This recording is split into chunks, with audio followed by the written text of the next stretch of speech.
Así que en primer lugar, ¿cuál es la función de los eritrocitos? Transporte de oxígeno. ¿Solo oxígeno? Hierro, hemoglobina. La hemoglobina es la que ayuda a transportar el oxígeno. ¿Es lo que da la respuesta de la sangre? Se están olvidando del dióxido de carbono. Sí. No solo tienen que llevar oxígeno, tienen que traer el dióxido de carbono a los pulmones para poder usarlo del cuerpo.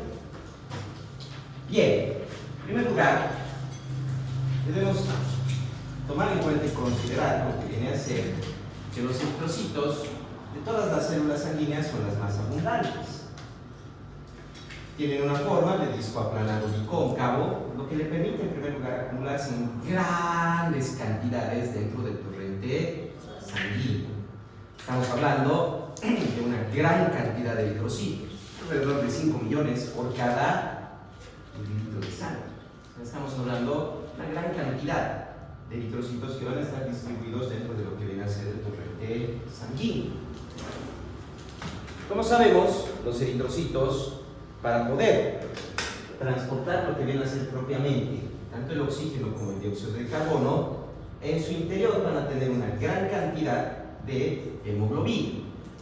Ahora, a medida que van formándose los eritrocitos, va cambiando por completo la forma que tienen estas células. Empezamos propiamente con lo que viene a ser el proeritroblasto. Esto ya viene desde las unidades formadoras de colonias de eritrocitos. Es una célula completa. Tiene su núcleo, tiene todas sus organelas. De hecho, su núcleo ocupa una gran parte de la estructura celular y a medida que empieza a madurar, va cambiando.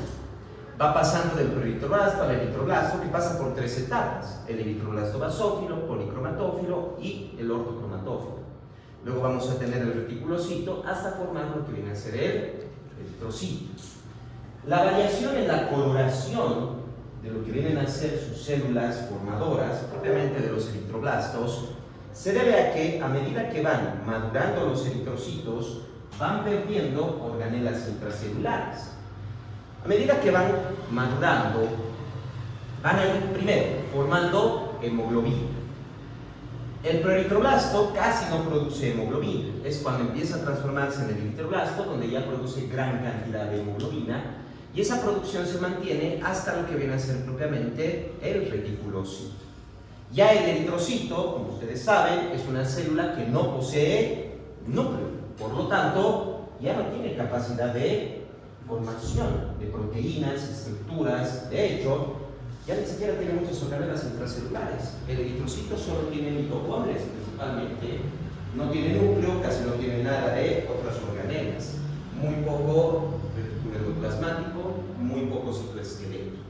Después, lo demás ya ha sido eliminado. Las demás organelas se van a ir eliminando. Por eso ya no pueden producir ni siquiera arreglar su membrana celular. Por eso van deteriorándose con el tiempo hasta que llegue el punto en que el eritrocito se destruye por el debilitamiento de la membrana celular. Más o menos unos 120 días.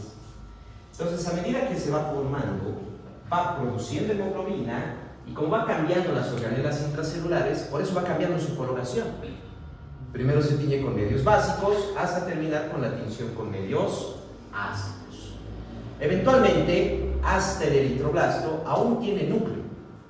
Pero después del eritroblasto, ya cuando se transforma en el reticulocito, ya no va a tener núcleo, apenas si le queda un poco de citoesqueleto y retículo endoplasmático. Ya el reticulocito sale de la médula ósea hacia el torrente sanguíneo. No permanecen mucho tiempo, pero como reticulocitos. En cuestión de más o menos unos 24 a 48 horas, van a completar la maduración los reticulocitos, transformándose propiamente en los eritrocitos. Entonces, la cantidad de reticulocitos que hay en el torrente sanguíneo es bastante baja, es mínima.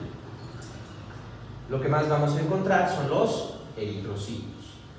Pero en algún momento podríamos ver otras células presentes. Propiamente tenemos los eritroblastos o inclusive lo que vienen a ser propiamente son los reticulocitos. Y como les decía, están completando solo su formación de la hemoglobina. Como los eritrocitos no tienen núcleo ni tienen otras organelas, son bastante flexibles, lo que les permite moverse incluso entre capilares extremadamente tortuosos o cuando están comprimidos. pueden flexibilizarse. Les va a permitir transportar el oxígeno por todo el cuerpo. Y claro, esas funciones nosotros tenemos que poder valorarlas. ¿Cómo valoramos la función de los eritrocitos? Saturación de oxígeno. ¿Ya? ¿Qué más? Con... Pero la saturación puede variar Sí, voy a... aún con problemas respiratorios sin necesidad de que haya problema en los eritrocitos. Examen de sangre. ¿Cuál? Porcentaje de hematocrito. El hemograma nos va a dar una gran cantidad de datos, seamos más específicos. Hematocrito. ¿Ya? Y hemoglobina.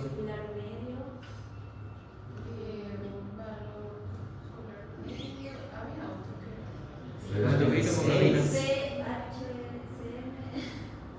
Corpuscular medio, hemoglobina corpuscular media. Ya van 3, falta 3.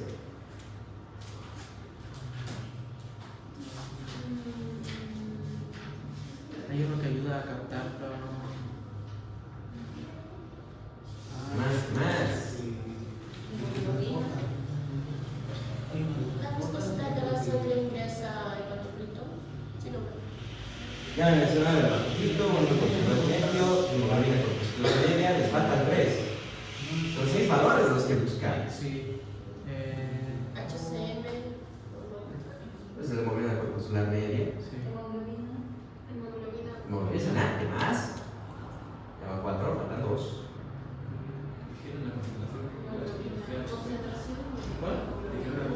Ya, concentración de hemoglobina corpuscular media, con estos son 5, les falta 1.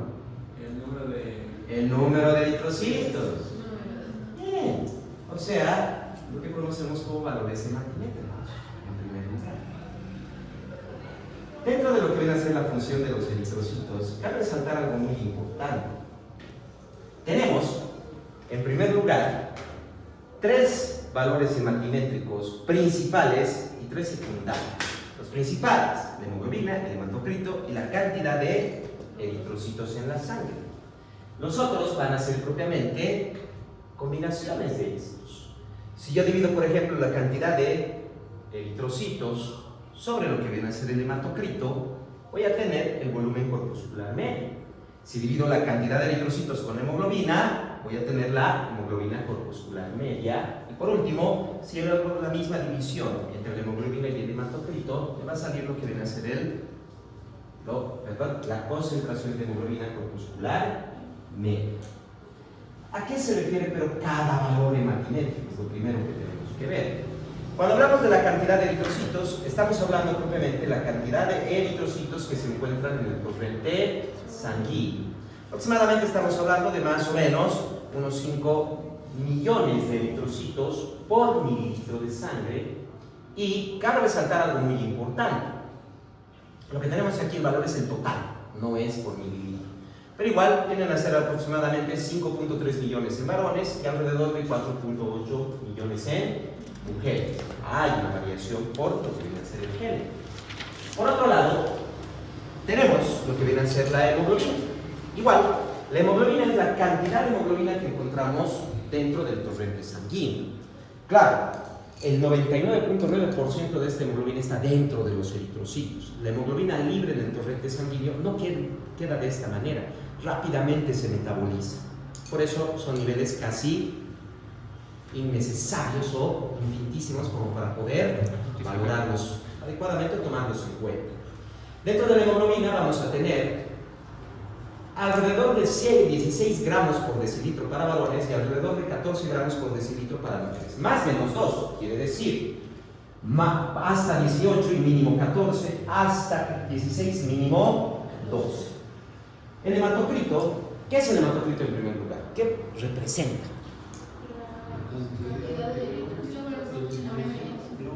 No. Si fuera la cantidad de eritrocitos por ml, estamos hablando de eso. Tampoco. No es tanto el volumen. Está relacionado con volumen, pero no es tanto el volumen. Tiene relación con la viscosidad, pero no es la viscosidad. ¿Es la viscosidad más la cantidad? Tampoco. El hematocrito se refiere básicamente al porcentaje del volumen sanguíneo que son eritrocitos. porcentaje de volumen. Está relacionado con el volumen, pero no es exactamente el volumen. O sea, si hablamos, por ejemplo, de un 47% para el varón, quiere decir que de cada litro de sangre, 470 ml son solo eritrocitos.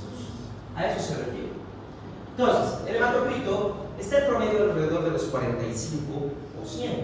Claro, varía en mujeres y en varones. En varones está 47%, más menos 6, o sea, puede estar entre 41 y 53. En cambio, en las mujeres está alrededor del 42%. Podría estar de entre 36 y 48. Ahora, esos son los tres valores hematométricos principales que nos van a indicar, como les decía, los otros tres valores. Si yo tomo, por ejemplo, la cantidad de eritrocitos y lo divido entre el hematocrito, que ya me daba el porcentaje del volumen sanguíneo, que son los eritrocitos, voy a tener lo que viene a ser el volumen corpuscular medio, o sea, el tamaño de cada eritrocito. Alrededor de los 88 femtolitros, más o menos 8, puede ser un poquito más grandes, un poquito más pequeños. Luego, si les divido directamente la hemoglobina entre el número de eritrocitos, voy a obtener lo que viene a ser la hemoglobina corpuscular media, o sea, la cantidad de hemoglobina que hay en cada eritrocito. Más o menos unos 29 picogramos, más o menos 2. Y por último, la relación entre la hemoglobina y el hematocrito. Así como el hematocrito es el porcentaje del volumen sanguíneo ocupado por los eritrocitos, porque básicamente son los eritrocitos, voy a obtener lo que viene a ser la concentración de hemoglobina corpuscular media, que viene a ser propiamente cuánto del volumen de cada eritrocito, o sea, su porcentaje, cuánto está ocupado por hemoglobina.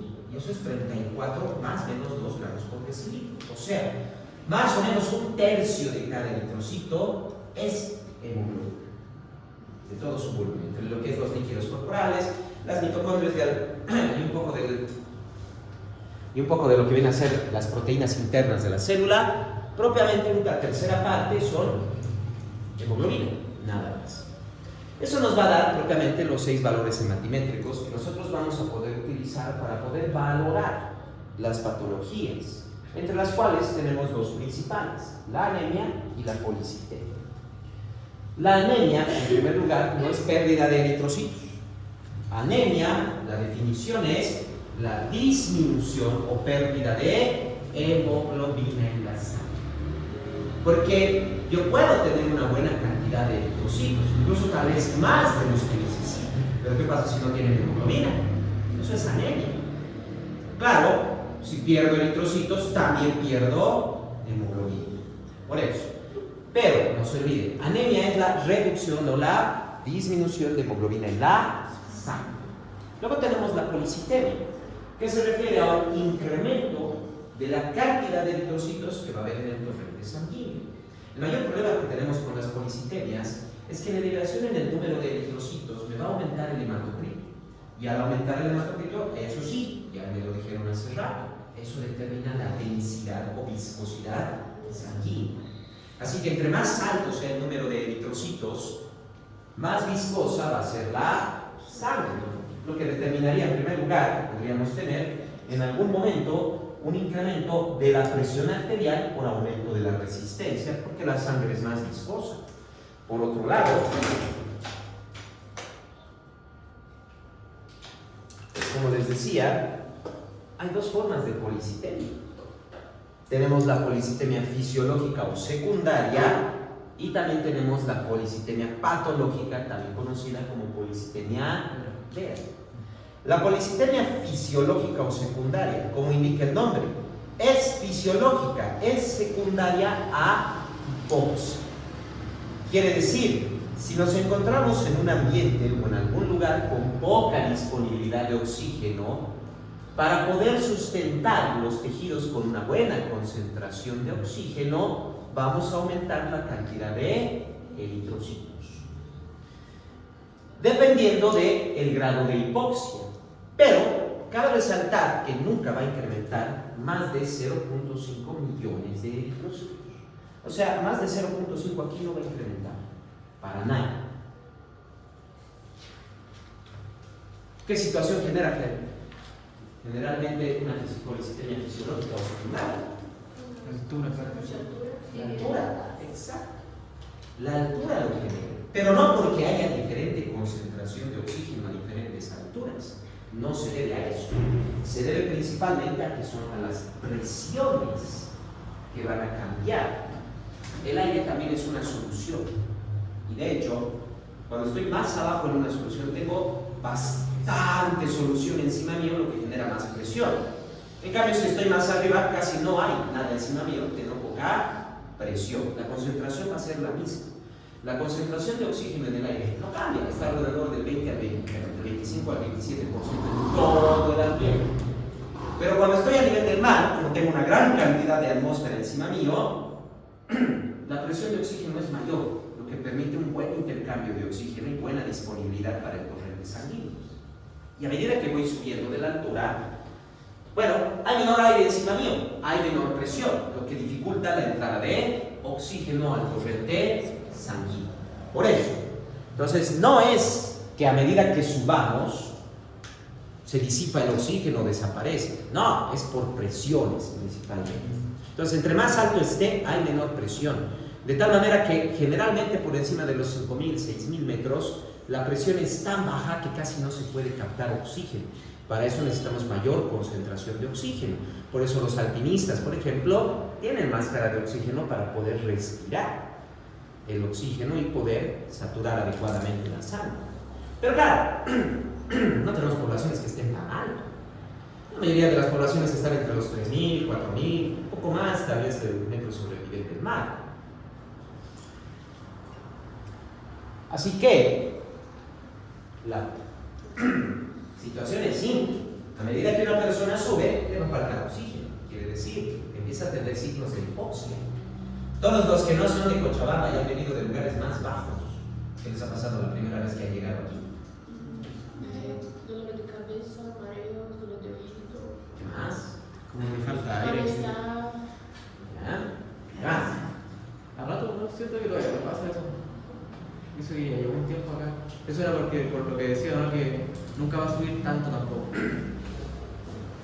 Por eso, ¿qué más? Estoy seguro que sentía nada. Yo sentía frío. Ya.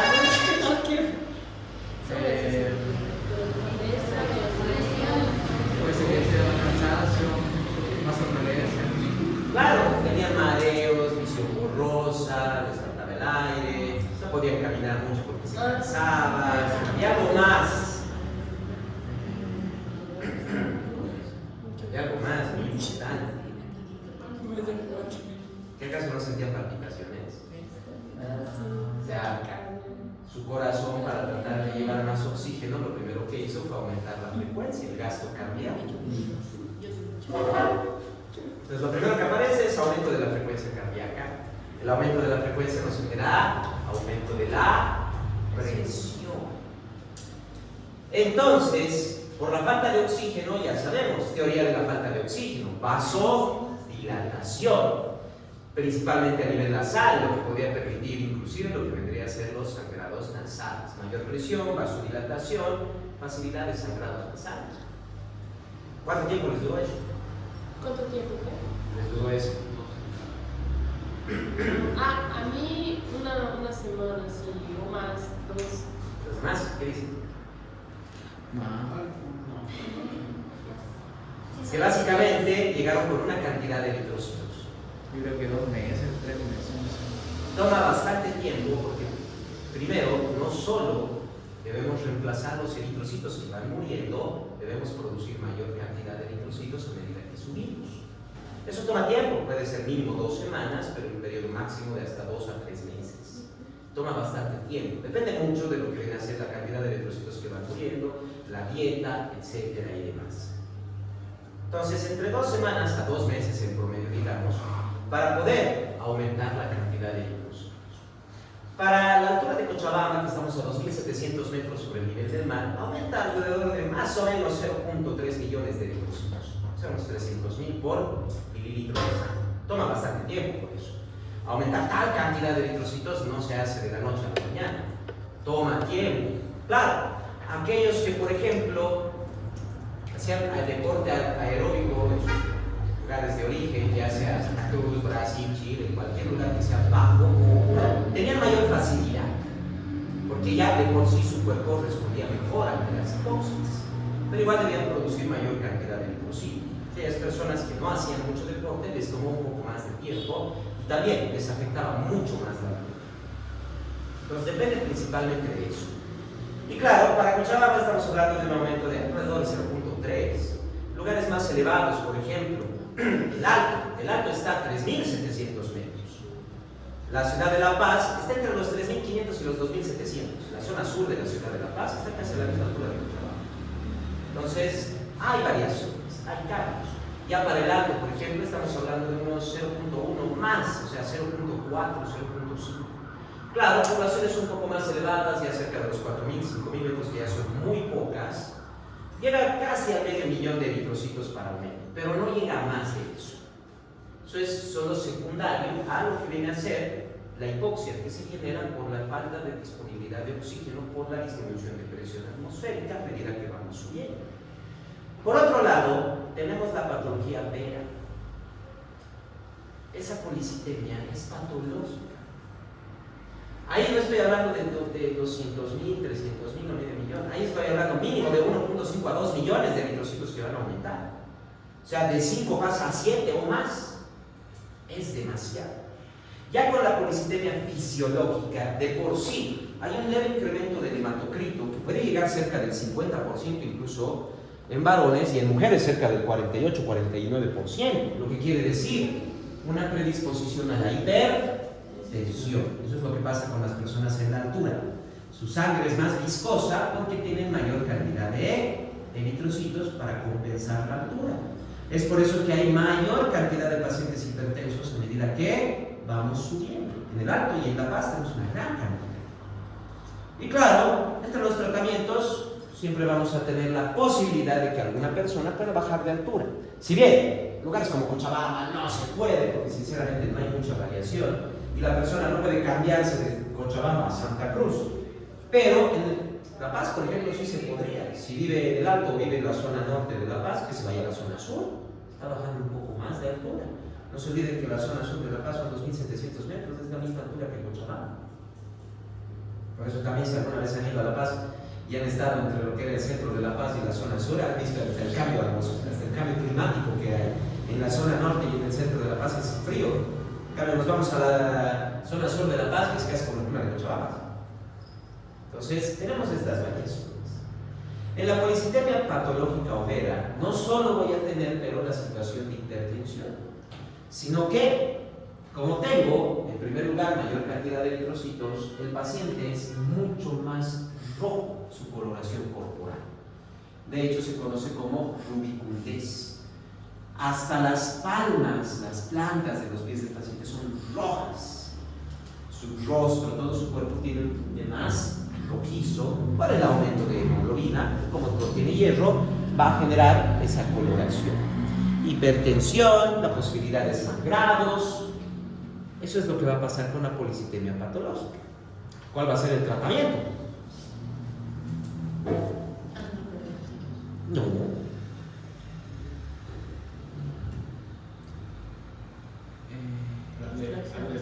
Eso. Extracción. Exacto, si tiene un exceso de eritrocitos, lo que tenemos que hacer es sacar esos eritrocitos.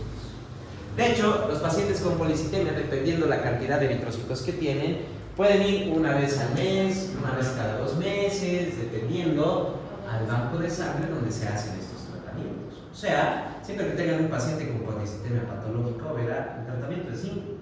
Nosotros solo tomamos la hoja de referencia y los mandamos a los bancos de sangre, donde les van a extraer la sangre. Dependiendo la cantidad de eritrocitos que tienen, puede ser una vez cada mes que les están extrayendo la sangre. Y cabe resaltar que no nos deshacemos de esa sangre, es completamente normal, solo es en exceso de eritrocitos, lo que quiere decir que esa sangre es buena para los pacientes, siempre y cuando no tengan policitemia. Por lo tanto, las extraemos para utilizarlas en las transfusiones de sangre. Son donadores constantes los pacientes con policitemia. Por otro lado tenemos la anemia, la disminución de la hemoglobina. Y de hecho, hay varias formas de anemia que tienen que ver justamente con estos valores hematométricos. Siempre que tengamos una disminución de la hemoglobina, sabemos que es anemia. Pero, ¿qué tipo de anemia? Para eso vamos a ver estos tres valores hematométricos secundarios: el volumen corpuscular medio, la hemoglobina corpuscular media y la concentración de hemoglobina corpuscular media. Para poder clasificar en primer lugar las anemias, debemos tomar en cuenta dos términos: cítico y crónico. Cítico se refiere al tamaño de la célula. Puede ser normocítico, célula normal; microcítico, célula más pequeña; o macrocítico, célula más grande. Y crónico, que se refiere a la hemoglobina, la cantidad de hemoglobina y propiamente la coloración que van a tener los eritrocitos. Podemos entonces tener normocrónico, cuando tiene buena cantidad o la cantidad normal de hemoglobina; hipocrómico, cuando es menor, o sea, casi no hay color; y hipercrómico, cuando es mayor, hay exceso de color. Claro que en las anemias rara vez vamos a tener algo hipercrómico. Eso se debe a hemosiderosis. Estamos hablando principalmente de una intoxicación por hierro, provocando mayor cantidad de hemoglobina dentro de los eritrocitos. Eso no es una anemia, en primer lugar. Ahora, podemos tener anemias normocíticas normocrómicas, normocíticas hipocrómicas, microcíticas hipocrómicas y macrocíticas hipocrómicas. En una anemia normocítica normocrómica, tanto el volumen corpuscular medio, la hemoglobina corpuscular media y la concentración de hemoglobina no cambian, están normales, no hay alteraciones. O sea, el eritrocito tiene buen tamaño, la hemoglobina ocupa más o menos un 30% dentro del eritrocito. Entonces, ¿qué está pasando aquí? Las anemias normocíticas normocrómicas son todas aquellas anemias donde vamos a tener pérdida de eritrocitos, ya sea por hemorragia o por hemólisis. Aquí están las anemias hemolíticas, por ejemplo, y las anemias hemorrágicas. Si una persona tiene un sangrado bastante profuso, va a terminar con anemia hemorrágica. Si una persona tiene alguna patología que provoque la pérdida de eritrocitos, como las talasemias, o en el caso de lo que es la anemia falciforme. En la anemia falciforme, que significa falsa forma, los eritrocitos en primer lugar no van a tener la forma normal de un eritrocito. Deberían ser discos aplanados bicóncavos, pero no van a tener esta forma, van a tener diferentes formas. Pueden estar en forma de os, alargados, etc. Esto se debe ¿por qué? Hay una alteración dentro de la hemoglobina. Un aminoácido es alterado, nada más.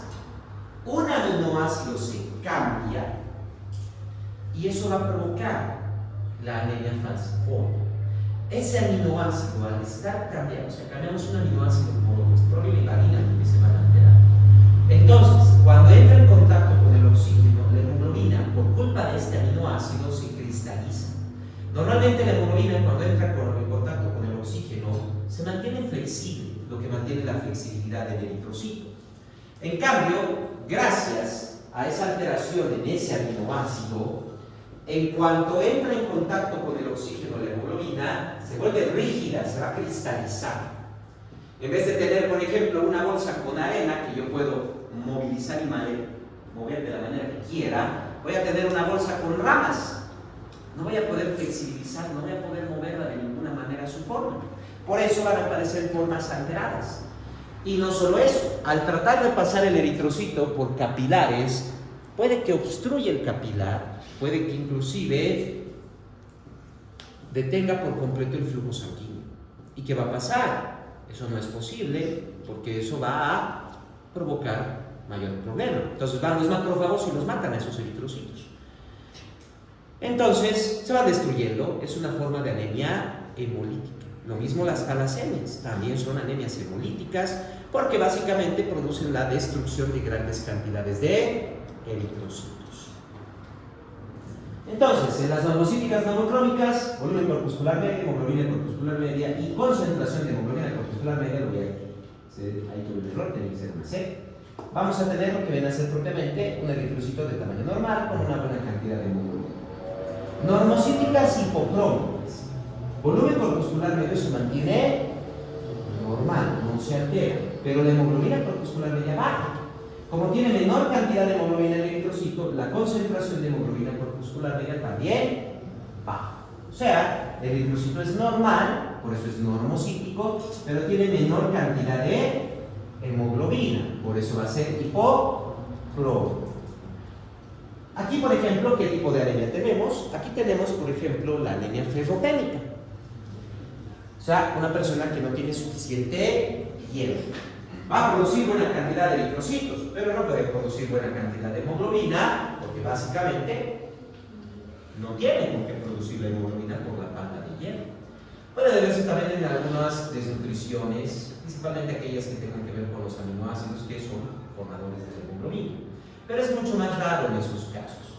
Las normocíticas hipocrómicas se deben principalmente a la disminución de la hemoglobina dentro de los eritrocitos. Luego tenemos las anemias microcíticas hipocrómicas. Volumen corpuscular medio, como pueden ver, está reducido, o sea, el eritrocito es más pequeño. La hemoglobina corpuscular media también está reducida, hay menor cantidad de hemoglobina, por eso la anemia. Y la concentración de hemoglobina corpuscular media puede estar normal o baja, porque puede que haya reducido el eritrocito de tamaño y también la hemoglobina, pero ¿qué pasa si reducen en la misma proporción? Se mantiene la concentración al 30%, pero no se olvide que es menor cantidad de hemoglobina. Y también, obviamente, puedo tener menor cantidad de hemoglobina, haciéndome que mi concentración de hemoglobina corpuscular media también sea baja. Aquí tenemos principalmente las anemias que se deben por desnutrición crónica. O sea, crónicamente el paciente, como no consume, tiene nutrientes, apenas se produce células y proteínas, por eso sus células van a ser más pequeñas y casi sin hemoglobina. Y por último tenemos las anemias macrocíticas hipocrómicas. Volumen corpuscular medio está elevado, o sea, el eritrocito es de mayor tamaño. Hemoglobina corpuscular media está baja, pero como el eritrocito o la célula sanguínea es de mayor tamaño, la concentración de hemoglobina corpuscular media es extremadamente baja.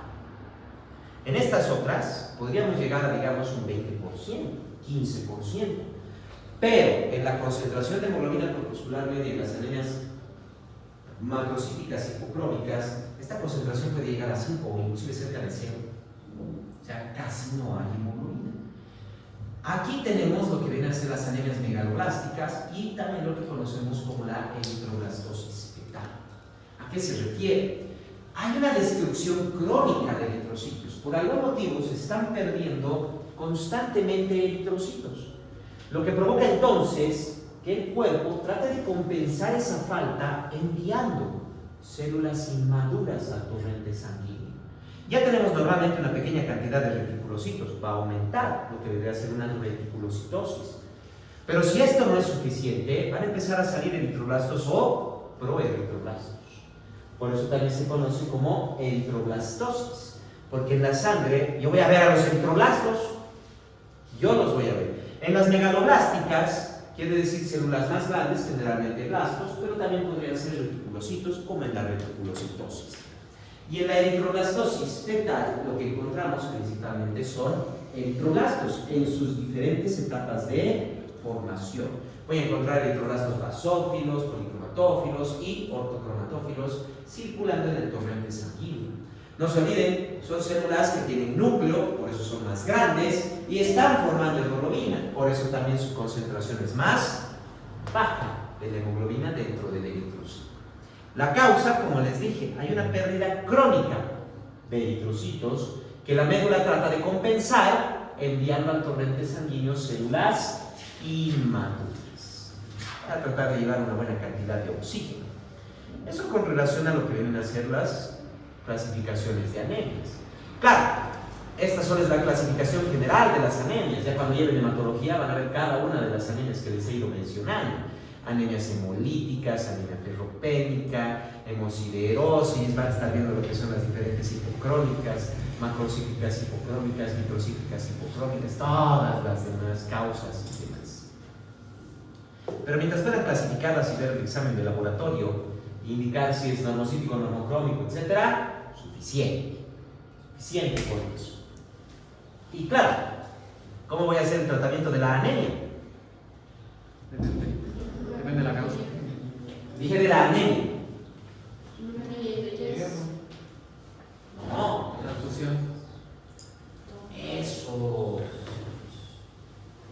cosa muy importante. Hay causas de anemia que puedo tratar. Una hemorragia la puedo tratar. Una ferropénica, le doy hierro, lo puedo tratar. No hay ningún problema. Pero digamos en una hemorrágica, detengo el sangrado, ¿es suficiente?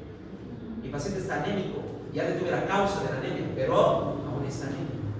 Si necesita con anemia ferropénica, le doy hierro, perfecto, ya le estoy reponiendo el hierro, pero aún va a estar anémico. Recuerden, si a una persona le toma en promedio 2 semanas a 2 meses poder aumentar los eritrocitos para adaptarse a la altura, imagínense a una persona con anemia. Entonces, por un lado debo tratar la causa, no todas son tratables. Talasemias y falciformes son alteraciones genéticas, no puedo tratarlas, no puedo evitar la causa, pero sí puedo hacer tratamientos paliativos, mejorar inclusive lo que viene a ser la hemoglobina del paciente y demás. Entonces, lo que necesito hacer es una transfusión. Exacto. El tratamiento de la anemia tiene que ser transfusión. En una hemorragia, por ejemplo, perdí sangre, tengo que reemplazar esa sangre que perdí. Entonces, ¿transfusión de qué en primer lugar? De glóbulos rojos. Exacto. Primero, ya no se hace transfusión de sangre entera, eso es lo primero. La transfusión de sangre entera es solo tratamiento de emergencia y que generalmente está reservado solo para básicamente campo. O sea, si estoy en el campo, ya sea lejos de la ciudad, etcétera, tengo un paciente con anemia y lo único que puedo hacer es tomar sangre de otra persona y colocársela, lo hago, no hay ningún problema. Son tratamientos inclusive de campos de batalla, etcétera. Pero ya, fuera de eso, cada unidad de sangre que se dona, en realidad, lo han escuchado muchas veces, donar sangre salva 3 vidas. Porque de cada unidad de sangre que se dona, vamos a sacar 3 paquetes de hemoderivados. Cada paquete de sangre nos va a dar un paquete de eritrocitos, un paquete de plaquetas y un paquete de plasma. Eso es lo que yo voy a transfundir. Entonces, divido para 3 personas. Una persona que necesita plasma, otro que necesita plaquetas, otro que necesita eritrocitos. Para la anemia, lo que utilizo son los paquetes de eritrocitos, también conocidos como paquetes eritrocitarios o paquetes globulares. Cabe resaltar una situación muy importante. ¿Cómo sé cuántos paquetes transfundir a mi paciente? Depende por el resultado de la hemoglobina. Sí, pero ¿cómo? Por examen de sangre.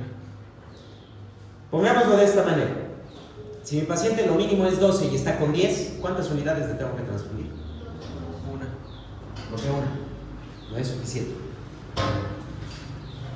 Pero... Cada paquete me eleva la hemoglobina entre 1 a 1.5 gramos por decilitro.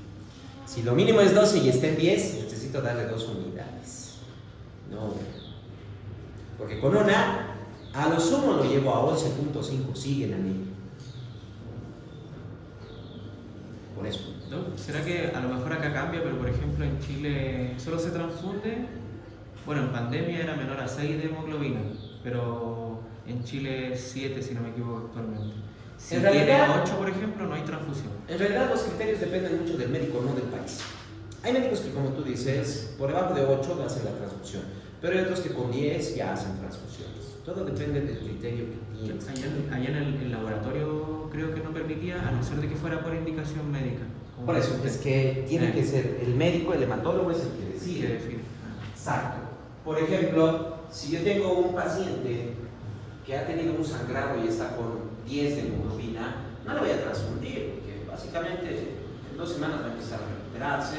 Además que con el sangrado bajo y como he tenido que detener el sangrado, tengo que suturar. Entonces es mejor tenerlo hipotenso para que pueda cerrar la herida tranquilamente. Pero si mi paciente está con una talasemia falciforme o algo, yo le voy a hacer una transfusión. ¿Por qué? Porque va a seguir perdiendo eritrocitos. Aunque esté en 10, yo le hago la transfusión porque va a seguir perdiendo.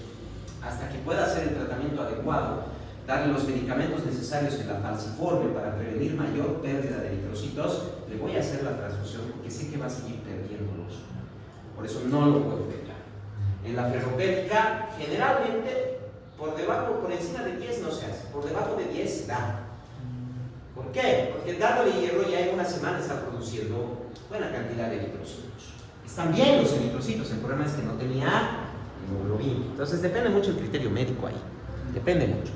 No hay un estándar como tal que te diga se hace o no se hace. Lo importante es eso.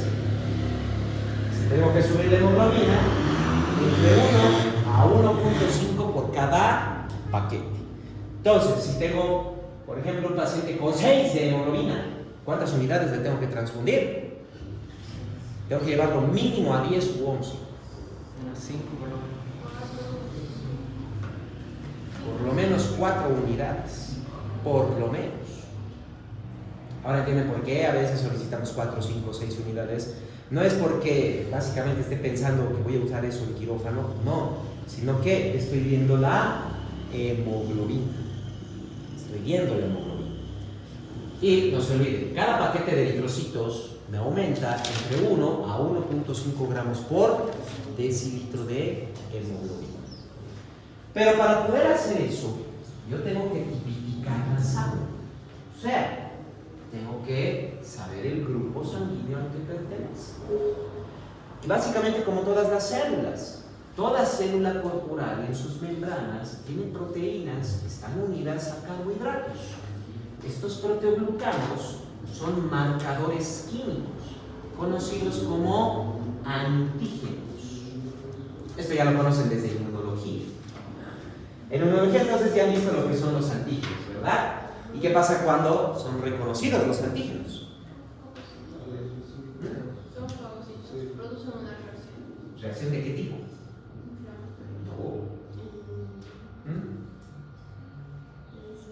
¿Qué materia les he dicho que acaban de ver? No es un adaptativo, no que Pero tiene un nombre principal eso. la reacción Eso, es una reacción inmunológica, se va a activar la inmunidad. Al activarse la inmunidad, ¿qué significa? Que se van a activar anticuerpos. Por eso les estaba preguntando, no es otra cosa. Entonces, los antígenos van a provocar la activación de los linfocitos, los cuales van a poder reconocer a los antígenos y los van a atacar. Los linfocitos T lo hacen de forma celular, pero los linfocitos B lo hacen mediante la formación de anticuerpos, inmunoglobulinas, las cuales van a tomar los antígenos y van a destruir todo lo que esté pegado a ese antígeno, propiamente los eritrocitos. Ahora, ¿cuántos sistemas de tipificación sanguínea tenemos? Los seres humanos.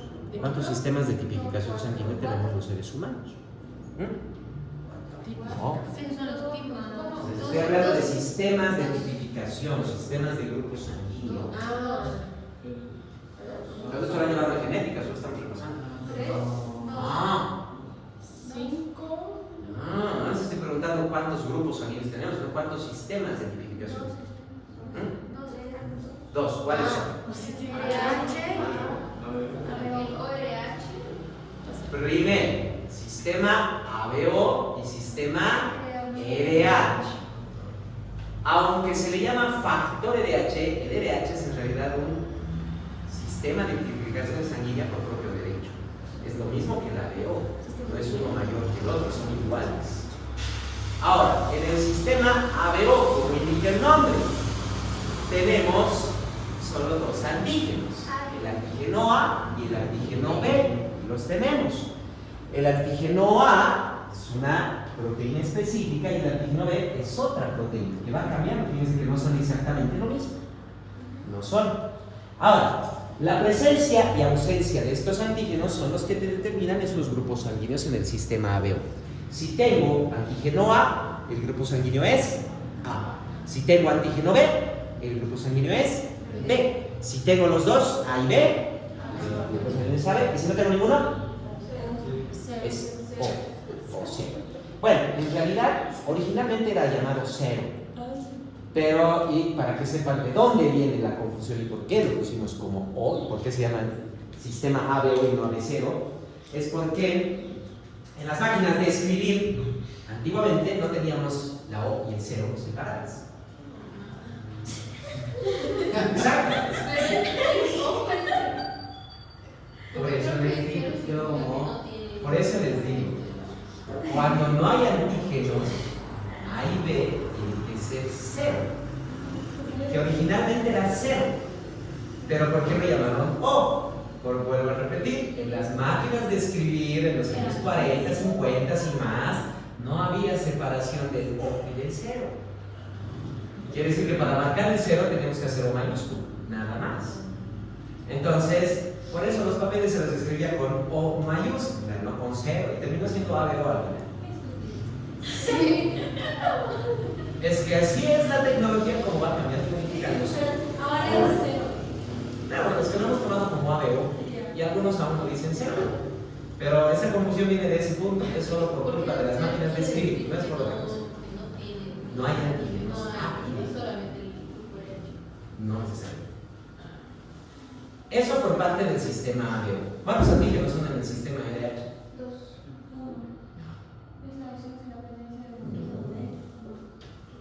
De hecho, en el sistema RH ya se han reconocido más de 20 antígenos. Se los conoce 6 principales: C mayúscula, C minúscula, D mayúscula, D minúscula, E mayúscula y E minúscula. Genética, chicos, genética, les he enseñado en genética.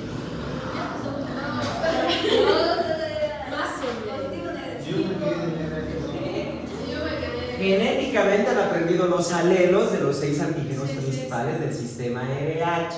No les han dado todavía los 20 alelos de los 20 antígenos, porque los otros 14 realmente son muy pequeñitos, no generan problemas. En el sistema RH, además, los antígenos C mayúscula, C minúscula, E mayúscula, E minúscula y D minúscula casi no tienen antigenicidad. Quiere decir, si bien están presentes, pero casi no producen o no pueden producir reacción antígeno-anticuerpo. Solo hay un antígeno que lo produce, el antígeno D mayúscula. Y el sistema RH va a depender de este antígeno. La presencia del antígeno lo vuelve RH positivo y la ausencia del antígeno D lo vuelve RH negativo. Por ejemplo, se reconocen generalmente 6 antígenos en el sistema RH, pero el más antigénico, el que produce reacción antígeno-anticuerpo, es el D mayúscula. Entonces, la presencia y ausencia de ese antígeno es lo que determina el RH. Si está presente el antígeno D, RH positivo. Si no está el antígeno D, RH negativo. No es lo único, porque esto solo es antígeno. Si hablamos de antígeno, tenemos que hablar de anticuerpo. En el sistema ABO, los anticuerpos se forman de manera espontánea, porque el antígeno A y el antígeno B son muy similares a antígenos que se encuentran en paredes bacterianas y en alimentos. Así que a medida que vamos consumiendo alimentos y a medida que nuestro cuerpo va llenándose de bacterias saprófitas, o sea, beneficiosas, y también nos infectamos, podemos reconocer estos antígenos. De hecho, para el año a los 2 años de vida, la mayoría de los seres humanos ya tenemos anticuerpos, ya sea el A o el B. Pero, recuerden algo, y esto está en inmunología, nunca voy a producir de forma normal anticuerpos para los antígenos de mis propias células, porque en el momento que lo haga, eso se llama nucleos. Esas son las enfermedades autoinmunes. Pero sí puedo producir anticuerpos para los antígenos que no son de mi cuerpo. Entonces, si tengo antígeno A, no puedo producir anticuerpo A, pero sí puedo producir anticuerpo B. Si tengo antígeno B, no puedo producir anticuerpo B, pero sí produzco el anticuerpo A. Si tengo los 2 anticuerpos, pero los 2 antígenos, no voy a producir ninguno de los anticuerpos. Y si no tengo ninguno de los antígenos, voy a producir los 2 anticuerpos. Son de forma espontánea, no tengo que encontrarme con el antígeno, porque vuelvo a repetir, son similares a antígenos que se encuentran en bacterias y en algunos alimentos. Así que para el año, 2 años de vida, la mayoría de los seres humanos ya tenemos los anticuerpos contra el antígeno que no está en nuestros hijos. Eso en el sistema ABO. En el sistema RH también se puede producir, pero el antígeno D, así como los demás, son bien específicos.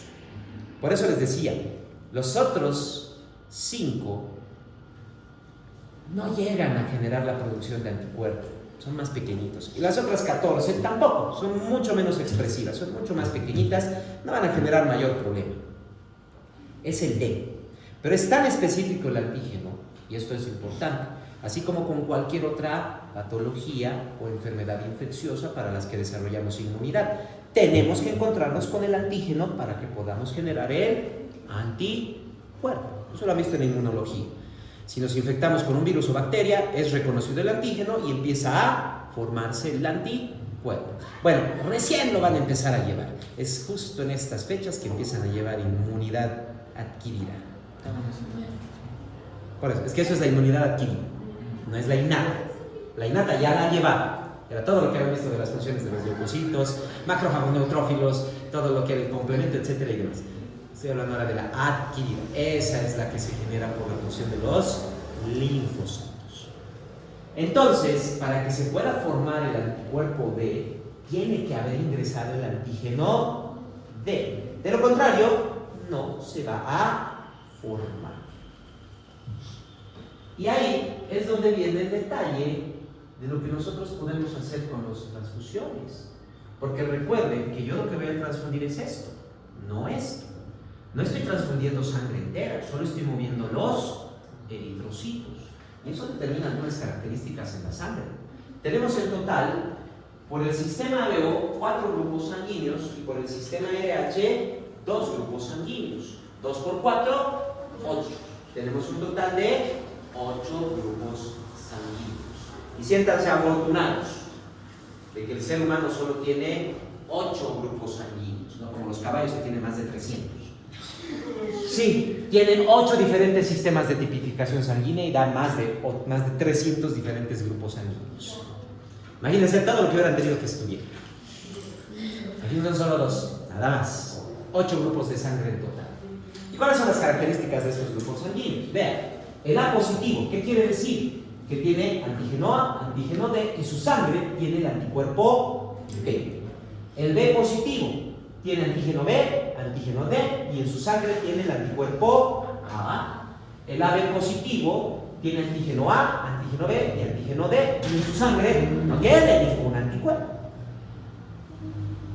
El O positivo tiene antígeno D, no tiene el antígeno A y B, por lo tanto tiene los dos anticuerpos, anticuerpo A y anticuerpo B. Los negativos. A negativo, tiene el antígeno A pero no tiene el D, en su sangre ya tiene el antígeno B y podría producir el anticuerpo B. Podría, siempre y cuando se encuentre con el antígeno D. Quiere decir, espontáneamente ya está el B y podría producir el B. El B negativo tiene el antígeno B, tiene el anticuerpo A y podría producir el anticuerpo D. El AB negativo tiene los dos antígenos A y B, no tiene el D, no tiene anticuerpo A y B, nunca los va a producir y podría producir el anticuerpo D. O sea, normalmente no están presentes estos anticuerpos, por si acaso, no se olviden. Normalmente no van a estar presentes. Pero si se encuentra con el antígeno D, van a estar presentes y de ahí nunca van a desaparecer, se van a mantener. El O negativo no tiene ningún antígeno. De hecho, tiene anticuerpo A, anticuerpo B y podría producir el anticuerpo D. Así que, número 1 y primera regla de transfusión. Positivo puede recibir negativo. ¿Yo puedo mover el negativo aquí? Sí, no voy a tener ningún problema. Pero negativo no puede recibir positivo, porque si lo muevo aquí, estoy llevando el antígeno D y esta sangre me va a producir anticuerpo D. Me va a producir. Entonces, como yo solo muevo el eritrocito, es ahí donde puedo jugar con los eritrocitos, con los grupos sanguíneos.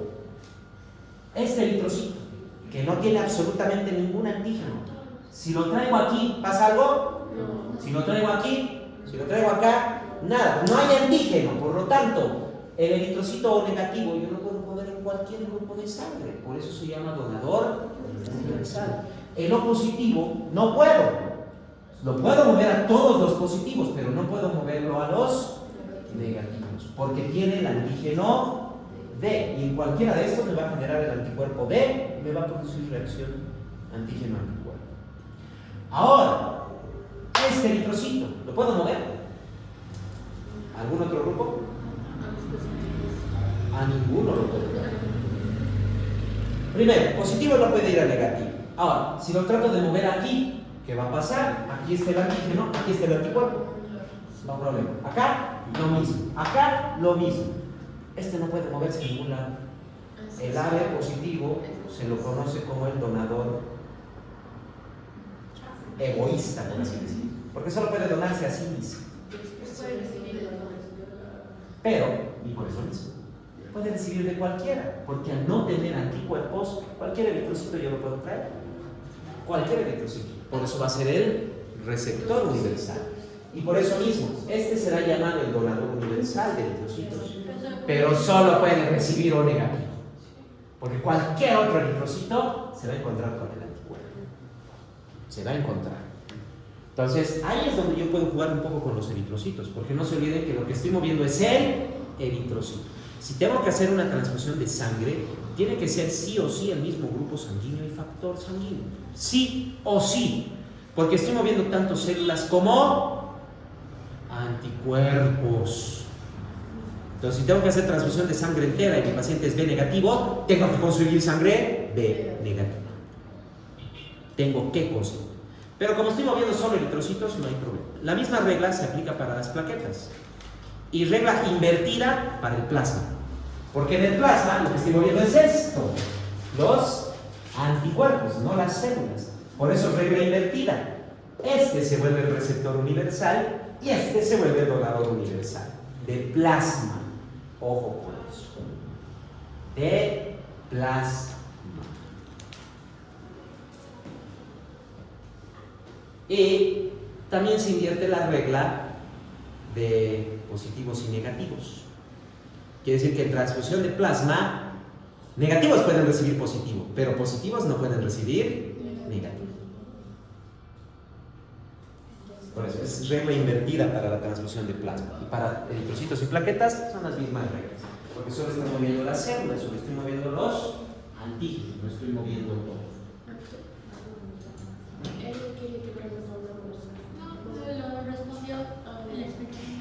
Ahora, ¿qué es lo que pasa cuando nos equivocamos? Reacción antígeno-anticuerpo. Estoy seguro que todavía no llevamos esa parte de inmunología porque recién están empezando. ¿Qué provoca la reacción antígeno-anticuerpo? Una de las situaciones que provoca la reacción antígeno-anticuerpo se conoce como aglutinación. O sea, los anticuerpos son estructuras que tienen por lo menos dos sitios de unión y algunos incluso tienen múltiples. El anticuerpo M, por ejemplo, es como un brazo con varias manos. Entonces se agarra de varios antígenos, pero lo mínimo son dos. Lo que quiere decir que este anticuerpo se puede agarrar de este eritrocito y de este otro eritrocito. Y poco a poco los van uniendo, los van aglutinando. Lo que estamos viendo aquí. Se van aglutinando los eritrocitos. Esto los precipita, los neutraliza. Eso hace el antígeno anticuerpo. Aglutinación, precipitación, neutralización. Y una vez que está esto, como es una estructura más grande y que ya no se mueve, vienen los macrófagos y lo destruyen. Lisis, destrucción. Entonces, se empieza a destruir los eritrocitos, se genera una hemólisis. Eso es lo que pasa cuando nos equivocamos al transfundir sangre. Si yo me equivoco y coloco un eritrocito donde no debería ir, voy a provocar hemólisis. Destrucción de eritrocitos, reacción antígeno-anticuerpo. Mi paciente va a tener fiebre porque se está liberando interleucina 1, que es la que provoca la fiebre. Va a tener además aumento de restos celulares y toxinas que se liberan por la fagocitosis, lo que me puede provocar hasta insuficiencia renal. Puede provocar. Entonces, reacción transfusional me va a tener al paciente en hemólisis, ictérico y en algunos casos inclusive con diálisis, porque esta cantidad de eritrocitos que empiezan a acumularse en la reacción antígeno-anticuerpo me puede bloquear por completo el glomérulo renal, me puede bloquear, y eso provocaría que el riñón ya no tenga filtrado, y si no hay filtrado no hay función renal, se daña el glomérulo. Por eso muchas veces los pacientes con reacción transfusional terminan en diálisis. La reacción por el sistema ABO es inmediata. O sea, me equivoco y a la media hora mi paciente ya está mal y en una hora ya lo tengo en diálisis. La reacción por error RH toma tiempo, por eso se llama reacción retardada. ¿Por qué es inmediata en el ABO? Porque ya están presentes los anticuerpos. Y en el LH tarda porque no están presentes los anticuerpos. Se van a ir formando, pero y en 2 semanas mi paciente ya está en diálisis. Los eritrocitos no van a morir rápido. No van a morir, les toma 3 meses, 4 meses. Entonces, sí, después de una semana yo ya voy a tener una buena cantidad de anticuerpos y mi paciente una semana después ya va a estar con insuficiencia renal. Por eso, reacción retardada. Y de ese punto en adelante ya no van a desaparecer esos anticuerpos ya no desaparecen. Básicamente eso es lo que provoca la eritroblastosis fetal. En la eritroblastosis fetal, lo que estábamos viendo hace un momento con las anemias, justo tenemos ese detalle. Siempre y cuando la mamá tiene que ser RH positivo y el bebé tiene que ser negativo. Solo bajo esa condición se puede producir eritroblastosis fetal y solo del segundo embarazo en adelante. Durante el primer embarazo no pasa absolutamente nada. La sangre del bebé y de la mamá no se van a mezclar más que durante el trabajo de parto. Durante el nacimiento, sea parto o cesárea, hay cierto paso de sangre entre la mamá y el bebé, siempre. Por más cuidado que queramos tener, siempre hay. Principalmente en el trabajo de parto, por las contracciones uterinas, se van a romper vasos sanguíneos en el útero y la placenta, lo que genera esa transfusión. Pero también pasa durante la cesárea. ¿Y por qué? Porque tengo que dejar que haya contracción para una cesárea. No puedo hacer una cesárea sin contracción. Porque, y esto les voy a explicar ahora, entre el cuerpo del útero y el cuello uterino no hay una separación anatómica. Pero durante el trabajo de parto, cuando hay contracciones, esa parte empieza a separarse. Y esa sección que aparece, que se llama segmento transverso del útero, solo aparece durante el trabajo de parto. Y es una zona que tiene muy poca cantidad de vasos sanguíneos. Por eso tiene que haber contracción, porque tiene que generarse ese segmento, porque si hago el corte en cualquier otra parte del músculo uterino, voy a tener sangrado. Va a sangrar. Por eso sí permitimos que haya cierta contracción para que se forme el segmento. De lo contrario, voy a tener una gran cantidad de sangrado en ese útero. Entonces, ya sea para cesárea o para parto, hay dinámica uterina y va a haber transfusión o, mejor dicho, traspaso de sangre entre la mamá y el bebé. Hasta este punto, la mamá RH positivo y el bebé RH negativo, no ningún, pero la mamá RH es una. Sí. Van a disculpar, es un pequeño error, ahora sí. Tiene que ser RH negativo, porque recuerden que los positivos ya tienen el anticuerpo D. Los que no pueden producir el anticuerpo D porque tienen el antígeno D. En cambio, los negativos pueden producir el anticuerpo D. Entonces, ¿qué ha pasado? Durante el nacimiento, un poco de la sangre del bebé entró a la mamá y la mamá reconoció el antígeno D y produjo anticuerpos. Ahora, para su siguiente embarazo, RH positivo. Porque si ese fue el primer embarazo y el siguiente embarazo es RH negativo, no voy a tener ningún problema. Si el tercer embarazo es RH negativo, no voy a tener. Y si todos son, no va a haber eritroblastosis fetal. Va a ser para el siguiente embarazo RH positivo. ¿Por qué? Porque la mamá ya va a tener el anticuerpo D. Y a través de la placenta pueden pasar los anticuerpos G y los anticuerpos A, que son los más pequeñitos. El D, el E y el M son grandes, no pueden atravesar la barrera hematoplacentaria. En cambio, el G y el A son pequeñitos y pueden atravesar inclusive la barrera hematoplacentaria y hematoencefálica. De hecho, el anticuerpo G y el anticuerpo A, estos dos inmunoglobulinas, están en las lágrimas, en la saliva, están en todas las secreciones corporales. Entonces, el anticuerpo que ha producido la mamá va a empezar a pasar por la placenta y va a llegar al bebé y va a empezar a destruir todos sus eritrocitos. Por eso se llama eritroblastosis fetal, porque como hay una destrucción, una hemólisis constante de eritrocitos, la sangre del bebé empieza a eliminar al torrente sanguíneo eritroblastos. Nace el bebé, lo vemos amarillo, medio pálido, tomamos una muestra de sangre y vemos esto, puro eritroblastos en su sangre. Eso es eritroblastosis fetal. Y claro, cada embarazo RH positivo aumenta la cantidad de anticuerpos, haciendo que cada embarazo sea mucho más severo para ese bebé. El segundo embarazo puede que haya nacido pálido el bebé. El tercer embarazo RH positivo tal vez sale amarillo.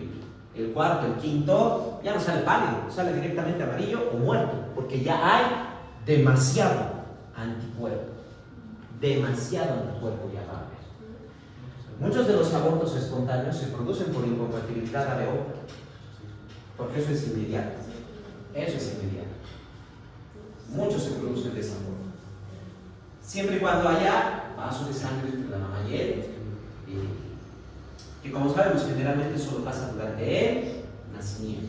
Pero si por X o Z motivo, ya sea por una dinámica uterina, una compresión o algo, ha habido paso de la sangre de la mamá al bebé durante el embarazo, eso genera abortos. Eso genera abortos. Bien, eso para lo que viene a ser la eritroblastosis fetal. En todo caso, siempre vamos a llegar al mismo punto. Tengo que hacer una transfusión. Para eso debo tipificar la sangre. Y para tipificar la sangre... Doctor, ¿qué? me está preguntando cómo yo nací. Porque soy la cuarta de mis hermanos y soy negativa. Soy A negativa. Ya. Esto Pero, que les he dicho, la condición es que la mamá sea negativo y el bebé positivo. Si él es negativo, no te va a dar eritroblastosis. Pero sí quiere decir que tú tienes que tener cuidado con tus embarazos. Tú eres negativa, quiere decir que tú tienes la posibilidad de formar eritroblastosis fetal. La vacuna es que en realidad será la vacuna anti-D, en realidad es un anticuerpo D. ¿Qué quiere decir? Es un anticuerpo diseñado contra el anticuerpo D. Por eso se llama vacuna, para no redundar, es vacuna anti-D. O sea, es un anticuerpo que va a destruir el anticuerpo D. Por eso se les coloca, destruimos los anticuerpos y evitamos que se genere eritroblastosis fetal. Pero eso se coloca solo durante el después del tercer semestre de gestación. Porque hasta entonces es difícil manejar eso porque estamos con bastante crecimiento y desarrollo embrionario, no podemos todavía meter medicamentos y otras cosas así más. ¿No? Dijo después del tercer mes. Generalmente. No, No, después del primer trimestre o el tercer mes de gestación. Es que recuerden que la utilización de fármacos en el embarazo es bien restringida. Ustedes al año, cuando les toque farmacología en quinto semestre, van a aprender una gran cantidad de fármacos. Van a tener listas de fármacos. Van a llegar a ginecología y adivinen qué, en obstetricia es una planita de fármacos. O sea, de los cientos, miles de medicamentos que tenemos, nos reducimos a menos de 50. Y eso, menos de 20 son los que podemos utilizar en una mujer embarazada. Básicamente ahí es, señora, está con una laringitis, faringitis y demás.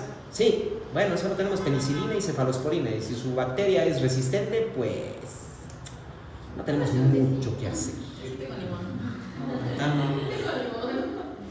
Por eso, es que básico es que en el embarazo no podemos. Muchos medicamentos son teratogénicos. Generan problemas en el bebé. Y por eso en el primer trimestre, nada. Ni siquiera diclofenaco se puede usar en el primer trimestre de gestación. El diclofenaco generalmente se usa durante los últimos 2 o 3 meses y en cantidades bajas. Solo se puede usar paracetamol en una mujer embarazada durante el primer trimestre. Así que si el paracetamol no le sirve para nada, para tener problemas cuando tengan resfríos o algo durante sus embarazos para las mujeres. Es que solo se puede usar paracetamol y ibuprofeno. Solo se pueden utilizar betalactámicos. No se usa ningún otro antibiótico. No se usa ningún otro. Estás muriendo con migraña. Café es lo único que podría tomar, porque la ergotamina no es buena para el bebé. Es que la ergotamina no es buena para el bebé. Quiere decir que en una migraña en una mujer embarazada es café y paracetamol, no queda de otra. Sí. Pero También, no se asusten, el bebé les envía células madre para recuperar cualquier tejido que tengan dañado y demás. Sí, el bebé ayuda a la mamá. Así como la mamá le está dando protección y alimento al bebé para que crezca, el bebé recompensa a la mamá enviando células madre para reparar tejidos. Ahora bien, lo que tenemos para la tipificación sanguínea, que alguna vez nos han debido ver, porque les han hecho pruebas de grupo sanguíneo tal vez. Estos, pero en realidad no son reactivos químicos. ¿Qué dice ahí? Aquí. Estos son anticuerpos. Aquí tengo anticuerpo A, aquí tengo anticuerpo B y aquí tengo el anticuerpo D. O sea, cuando yo coloco esto en la muestra de sangre, voy a ver eso, aglutinación, lo que me indica que el anticuerpo ha encontrado al antígeno. Por lo tanto, eso me indica la presencia de ese antígeno, lo que yo voy a tener para lo que viene a ser la tipificación sanguínea. Entonces, por ejemplo, aquí voy a poner A, aquí el B, aquí el D. Si yo tengo aglutinación, que puede ser que todos los eritrocitos se vayan a un solo lugar, o que los eritrocitos se pongan en varios lugares, o no tengo nada, ¿qué grupo sanguíneo sería este? Recuerden, aglutinó el A, aglutinó el B y no aglutinó el D. Entonces hay antígeno A, hay antígeno B y no hay antígeno D. ¿Qué grupo es? Hay antígeno A, hay antígeno B, pero no hay el D. ¿Qué grupo es? Es el AB negativo. Exacto. Si me aglutinara,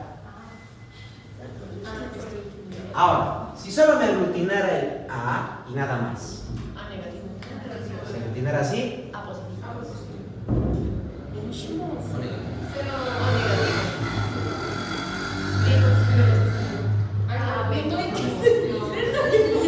Oye, la rápida. y ahí,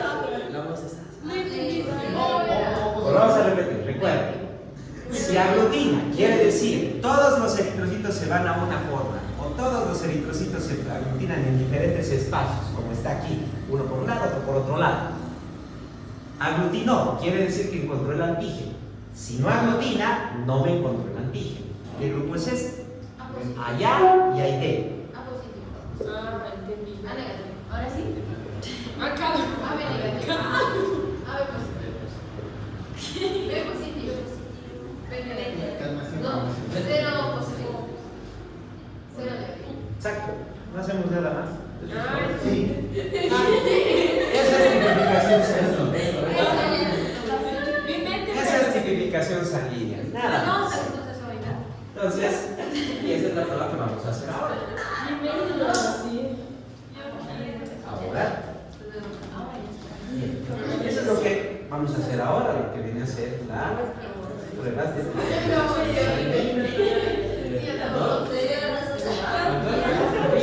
Antes el número, porque por ejemplo yo soy B positivo, pero antes se llamaba como 2B positivo.